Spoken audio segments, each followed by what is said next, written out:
Welcome back to the station.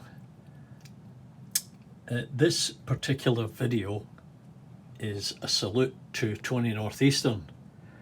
I was watching his video the other day and he gave me a shout out because at the time he had just built that bridge that you saw, and I chatted with him about it and said, you know, Tony, I'm going to give it a go and see what I can come up with. And, you know, I didn't want to make something exactly the same, but, you know, the principle of the structural design is the same. You know, this one, you know, I've got diagonal bracing in there and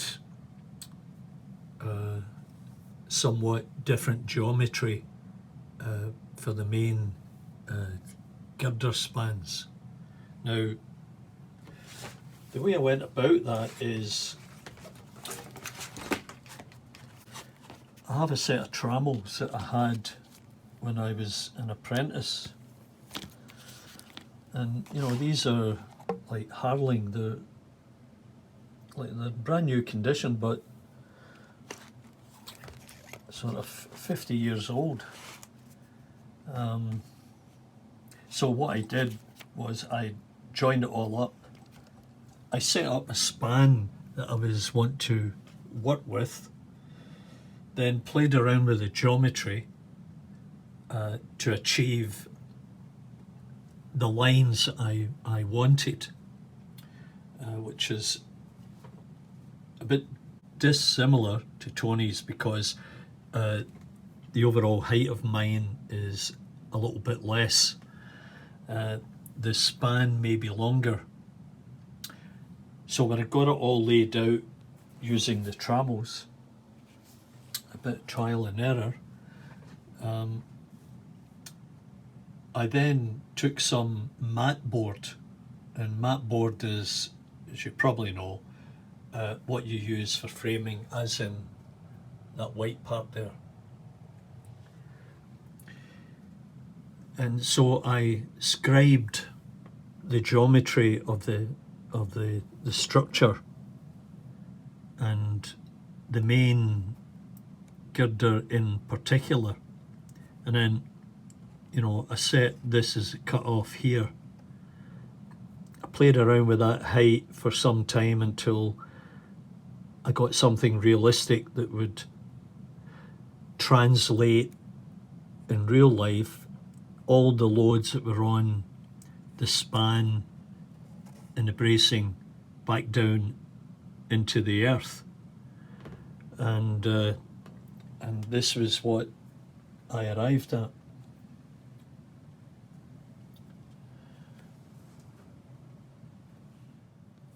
Now this gives you a sense of scale, assuming that guy is 5'9", 5'10". That's a fairly substantial fabrication there. So when I got that all tied down, I began to cut out the web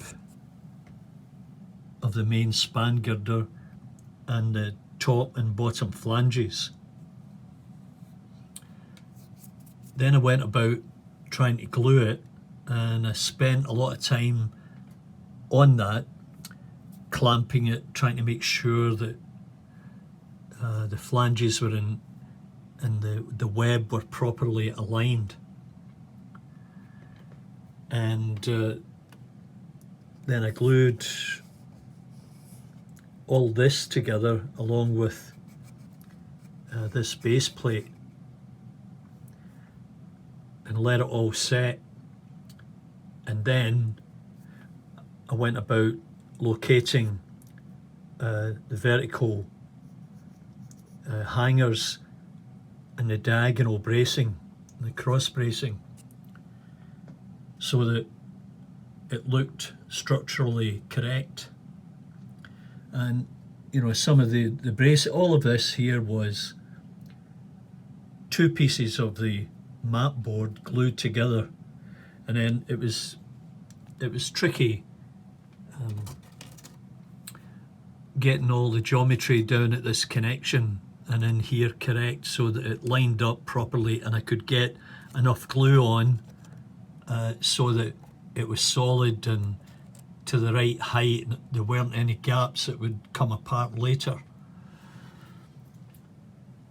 And then I did that twice with the exact same geometry. So once the bridge was finished, I then went about painting it, and so I used a mixture of blue and grey to get this type of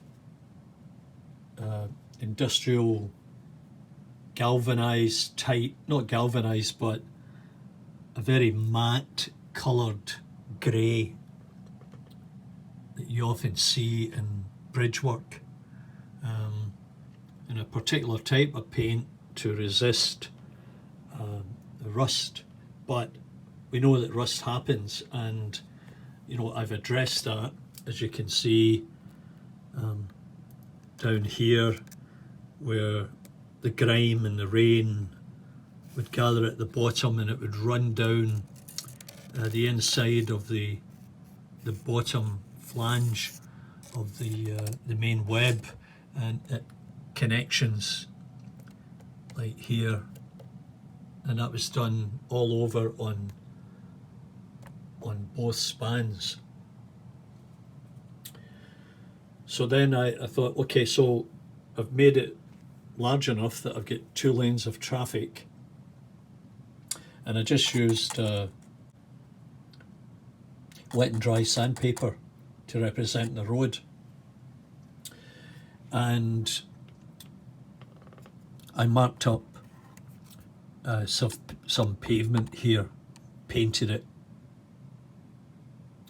and then I found this material to act as a fence. I bought that in a hardware store.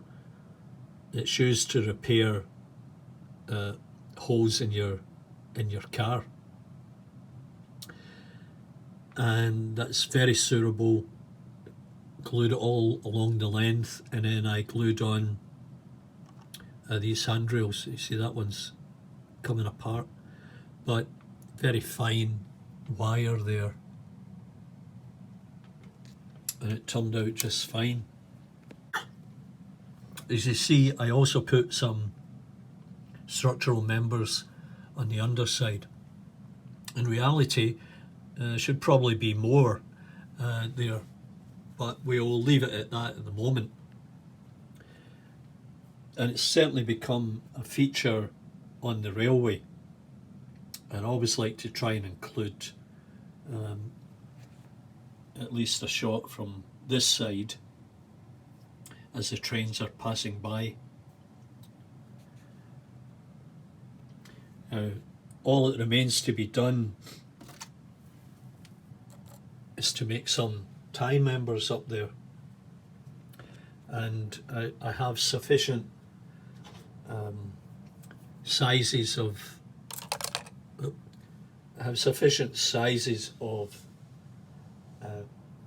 structural sections that will enable me to tie it all together, because it's warping a little bit because of the glue. You just can't avoid that. And I'll get those styrene sections in there and get them painted up, and then that will be it.